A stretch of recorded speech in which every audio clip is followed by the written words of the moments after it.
For many first-time buyers, the price of so-called gaming peripherals will likely be a bit daunting because, let's be real, there are a ton of options out there that feature RGB lighting, dedicated media playback buttons, extra programmable macros, extensive software suites, and the list just goes on.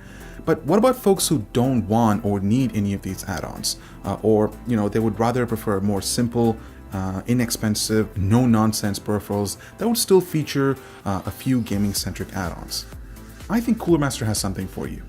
The Dark-Base 900 may be the most innovative case of the year with a built-in Qi charger, interior lighting, tempered glass that can be installed on either side, and a fully modular interior that can be inverted if you so desire. Be quiet. Stepping up their game, check it out in the description below.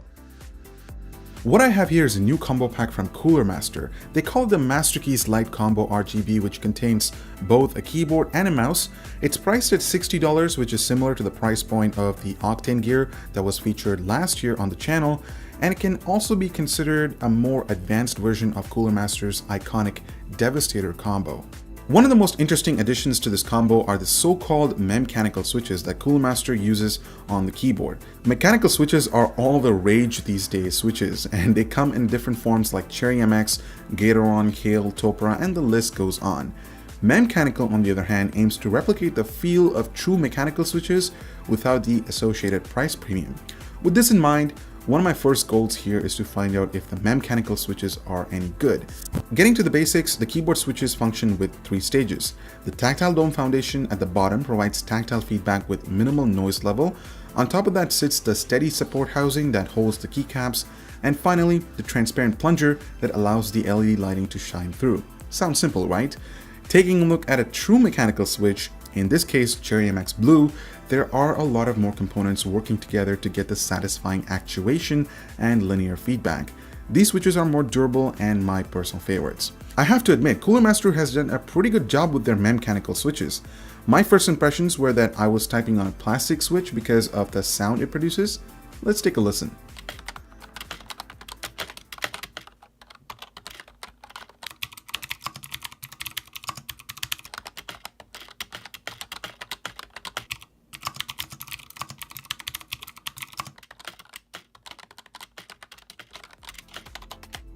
Key travel is present and minimal force is required for actuations to take place.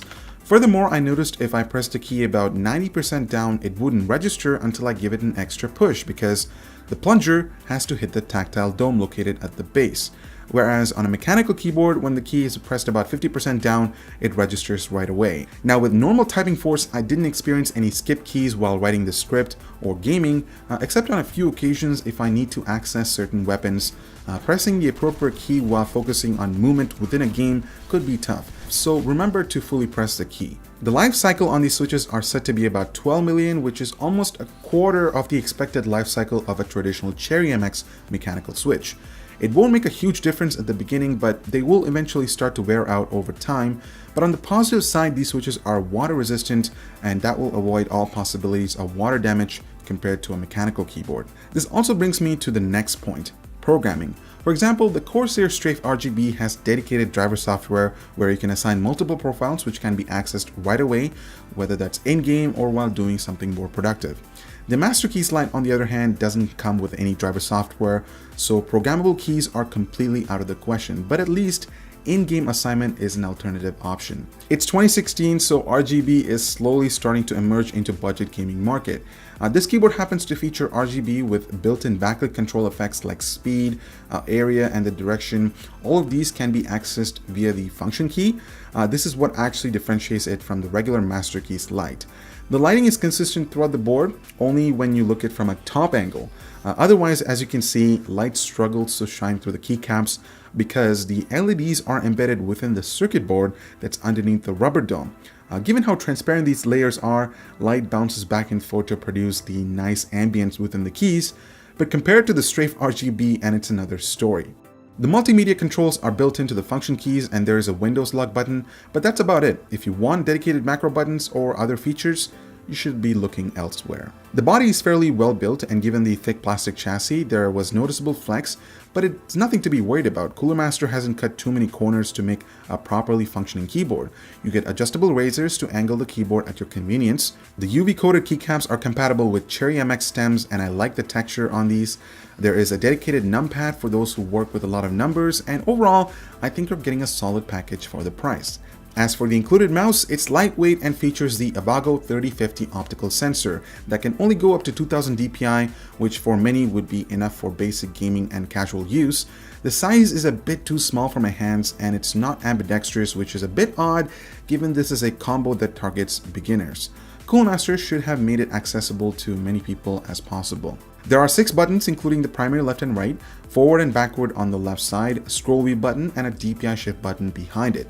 The 10M Omron switches provide excellent tactile feedback, and it doesn't require a lot of pressure to press. I was surprised at how well defined the scroll steps were, and to be honest, I enjoyed gaming on it as well. It had excellent tracking, just like my Avior 7000.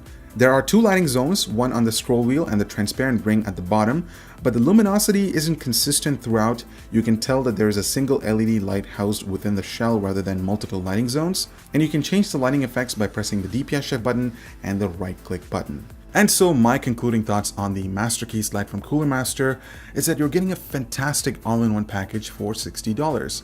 The keyboard is far superior than a typical membrane keyboard, and while it does feel like typing on plastic switches, there is proper key travel distance and close to perfect tactile feedback. It's certainly not going to replace a standard mechanical keyboard or my White Fox because I'm spoiled by mechanical switches, and you won't experience the durability and the perfectly tactile response that comes out of these guys. The included mouse surprised me in a lot of ways too. For one, the sensor is accurate and I love it.